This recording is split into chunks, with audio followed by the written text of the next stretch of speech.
Misalnya kayak air ya, iya banjir bandang, terus kemungkinan tsunami ada kemungkinan kan potensi itu bisa terjadi bisa tidak, kalau bisa tidak jangan ada ya. Jangan ada gitu.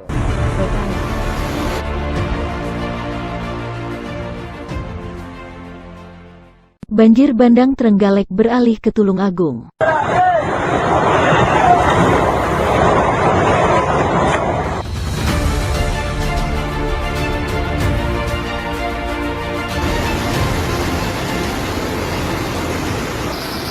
Terus untuk bencana alam pun juga dominan dengan air. Jadi kalau yang kemarin ada sempat gunung meletus di tahun 2021 kemarin. Nah, di 2022 di Macan Air ini ada beberapa bencana air lebih banyak daripada bencana api. Misalnya kayak Macan Air ya, iya banjir bandang, terus kemungkinan tsunami ada kemungkinan kan potensi itu bisa terjadi bisa tidak, kalau bisa tidak jangan ada ya. Jangan ada.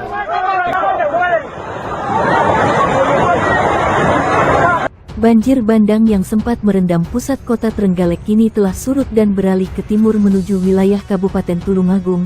Pergerakan air bah dari wilayah pegunungan tersebut bergeser mengikuti alur aliran Sungai Ngasinan yang membelah Kecamatan Kota, Pogalan dan Durenan, serta Sungai Tawing yang melintasi Kecamatan Gandusari. Dua aliran sungai utama itu bertemu di tempuran Sungai Ngasinan di Bendung Cekdam Dawung yang berada di Kecamatan Pogalan.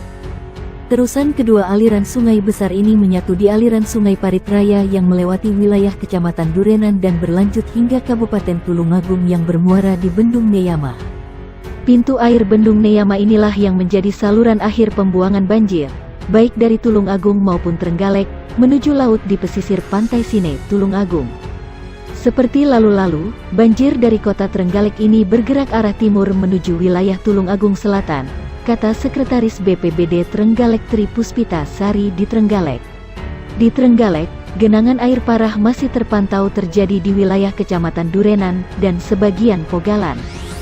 Sedangkan di wilayah kota Trenggalek banjir telah surut dan aktivitas warga dan perkantoran berangsur normal. Sementara di wilayah Tulungagung, luapan air Sungai Parit Raya terpantau terjadi di wilayah Kecamatan Bandung. Banjir bandang yang sempat merendam pusat kota Trenggalek kini telah surut dan beralih ke timur menuju wilayah Kabupaten Tulungagung, Jawa Timur. Pergerakan air bah dari wilayah pegunungan tersebut bergeser mengikuti alur aliran Sungai Ngasinan yang membelah Kecamatan Kota, Pogalan dan Durenan serta Sungai Tawing yang melintasi Kecamatan Gandusari. Dua aliran sungai utama yang bertemu di tempuran Sungai Ngasinan di Bendung Cekdam Dawung yang berada di Kecamatan Pogalan. Terusan kedua aliran sungai besar ini menyatu di aliran Sungai Parit Raya yang melewati wilayah Kecamatan Durenan dan berlanjut hingga Kabupaten Tulungagung yang bermuara di Bendung Neyama. Pintu air Bendung Neyama inilah yang menjadi saluran akhir pembuangan banjir, baik dari Tulungagung maupun Trenggalek, menuju laut di pesisir Pantai Sine, Tulungagung.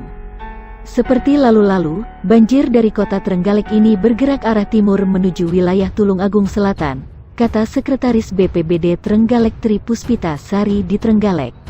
Di Trenggalek, genangan air parah masih terpantau terjadi di wilayah Kecamatan Durenan dan sebagian Pogalan. Sedangkan di wilayah kota Trenggalek banjir telah surut dan aktivitas warga dan perkantoran berangsur normal. Sementara di wilayah Tulungagung, luapan air Sungai Parit Raya terpantau terjadi di wilayah Kecamatan Bandung. Akibat banjir bandang ini, dua orang lansia, salah satunya di Desa Ngadisuko, Kecamatan Durenan, Trenggalek meninggal diduga akibat hipotermia. Selain itu ratusan warga mengungsi. Dampak banjir juga menyebabkan ribuan rumah warga terendam dan menyebabkan kerugian hingga miliaran rupiah.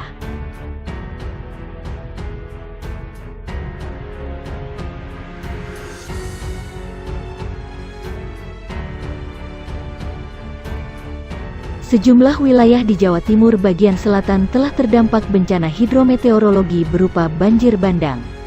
Kabupaten Malang menduduki banjir bandang terparah di tahun ini dan disusul Kabupaten Trenggalek.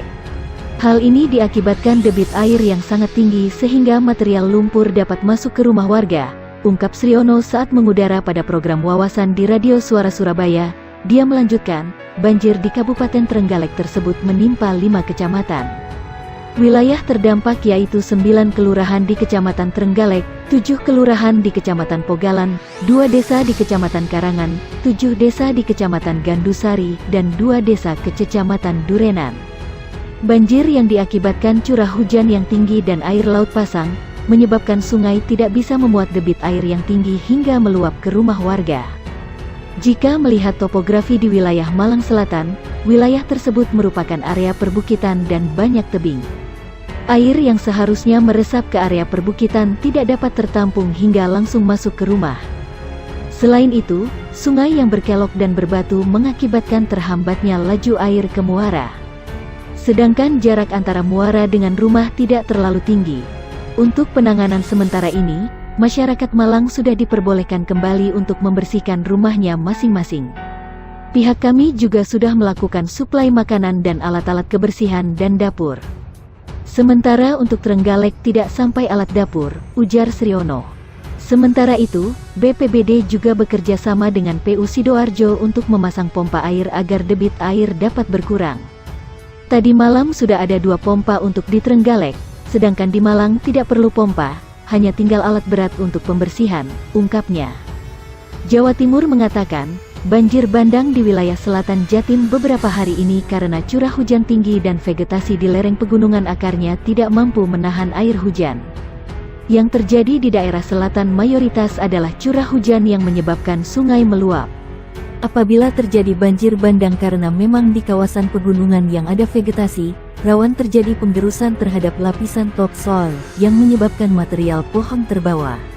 Ini yang menyebabkan banjir bandang di beberapa titik karena dari pegunungan langsung dekat permukiman warga, kata Emil saat mengudara di Radio Suara Surabaya. Ia melanjutkan secara teoritis, banjir bandang terjadi karena hulu pegunungan di wilayah yang terdampak ditanami tanaman yang akarnya tidak kuat.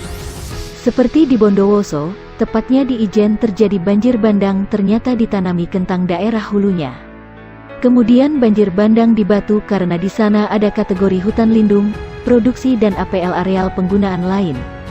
Planologi kehutanan ini sedang direview Dinas Kehutanan Provinsi untuk disampaikan ke Kementerian Lingkungan Hidup dan Kehutanan KLHK.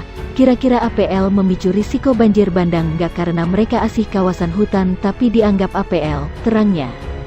Emil menambahkan namun tidak menutup kemungkinan daerah pegunungan yang di hulunya ditanami tanaman yang akarnya kuat pun terhindar dari bencana alam. Sehingga untuk analisis ini dibutuhkan pemetaan dan kajian terus-menerus. Kemudian untuk banjir bandang dan longsor di Trenggalek yang menyebabkan daerah itu ditetapkan darurat bencana, kata Emil, dikarenakan 2/3 wilayahnya memang rawan. Di Trenggalek ada 3 titik banjir yaitu Kecamatan Tugu, Kecamatan Bendungan dan Kecamatan Kampak.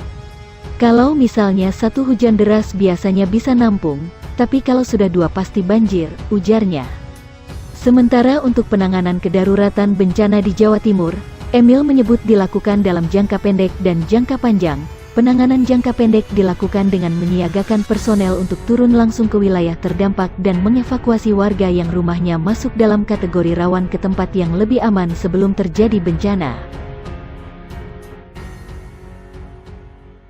Macan air, macan itu menimbulkan raja hutan ya Mas Tigor ya? Iya. Itu berdampak nggak ya dengan iklim? Berdampak. Iklim dalam arti baik iklim cuaca, iklim ekonomi, iklim politik, berkaitan nggak Mas? Kalau kita nanti kupasnya yang ke cuaca dulu. Cuaca dulu. Nah, di area Indonesia Timur berarti WIT ya? Ya. WIT itu nanti curah hujannya itu lebih lebat. WIT. Nah, di WIB-nya itu banyak sekali titik gempa yang luar biasa, lebih besar daripada gempa-gempa sebelumnya itu di tahun macan. Tuh. Jadi kenapa kok WIT yang biasanya terkenal tempatnya panas, misalnya seperti Papua atau apa, kan terkenal panas ya. Ternyata di tahun macan air ini banyak sekali curah hujan yang lebih besar daripada di tahun sebelumnya, sehingga kebanyakan bencananya di air kayak tanah longsor, banjir bandang itu nanti terjadi di wilayah-wilayah tersebut. Seperti di IG-nya Mas Tigor ya. Waduh, saya bacanya kayak sumo. Sumo. Sumo. Gitu.